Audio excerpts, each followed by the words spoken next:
Hey, welcome back to my series on worry. This is episode 5. Congratulations, you made it to the end. This is probably the most complex one. Talks about why we worry as a distraction from the painful feeling in our body, why we create a pain in order to avoid another pain. So if you're ready, let's get into it.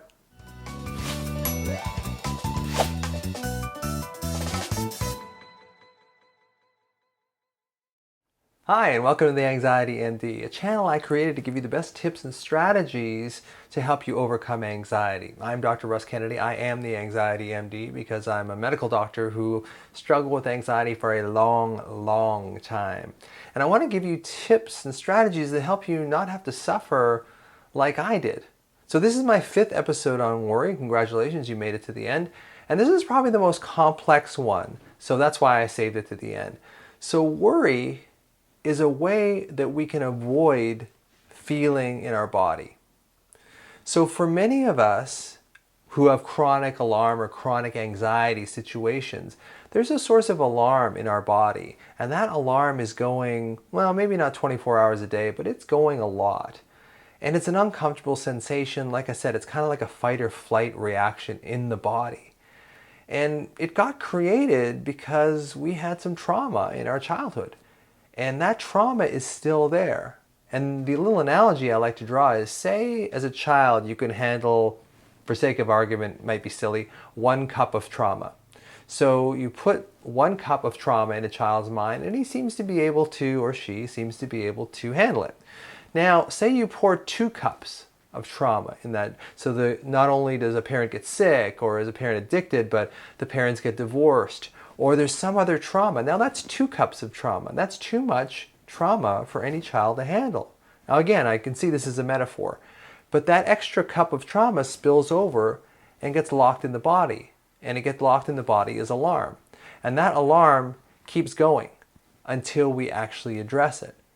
So what we do with worry is we distract ourselves from going into the feeling of the body, because going back to that place when we were younger, when we were uncertain and afraid and not really knowing what was going on with our caregivers, that place of alarm is still in us. And to avoid feeling that feeling, because it is really painful, we create these alternate stories in our mind, these worries, and these worries become a distraction from feeling. So when we have these horrible feelings that are left over from our childhood, this unresolved emotional trauma or alarm that's still lodged in our bodies, as opposed to trying to directly go at that and move through it and heal it, we would prefer, and I put that in quotation marks, to just create these warnings, what ifs, and worst case scenarios, because that keeps our mind distracted, keeps us in our head, so we don't have to go back and revisit that really uncomfortable place in our bodies that occurred from a painful or emotionally traumatic childhood. So the worries form this distraction from the alarm. So we can easily get caught up in our heads all the time. And that's what I feel happens in psychotherapy now, is that a lot of times we sit there and we talk about the issues that are in our head and maybe the issues in our body. Maybe it's the body that we have to start looking at and addressing and calming those alarms, that alarm system in our body, and then the worries, because there's nothing to drive them anymore, just disappear. So that's the 5th part about worry. And again, it's a little complex, but really worry is a distraction. It keeps us thinking over here because going down into our body was too painful. So what we'll often do is, instead of going back into our bodies and trying to get grounded in our bodies, we'll stick up in our heads, because temporarily that seems to solve the problem. At least it distracts us from going back into that old wounding that we don't want to revisit again. So my point in all of this is understanding that worry is a byproduct of the alarm that's locked in your system. So if you deal with the alarm in your system, the worries will disappear. Most of conventional therapy says if you deal with the worries, the alarm disappears.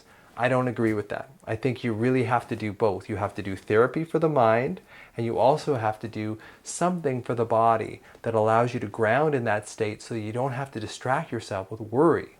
anymore.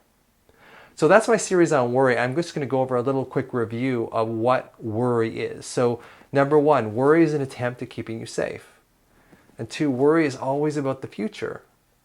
Three, because we hate uncertainty so much as worriers, making the uncertain certain with a worry seems like a better option than just leaving uncertainty on its own, because uncertainty was so painful for us as children.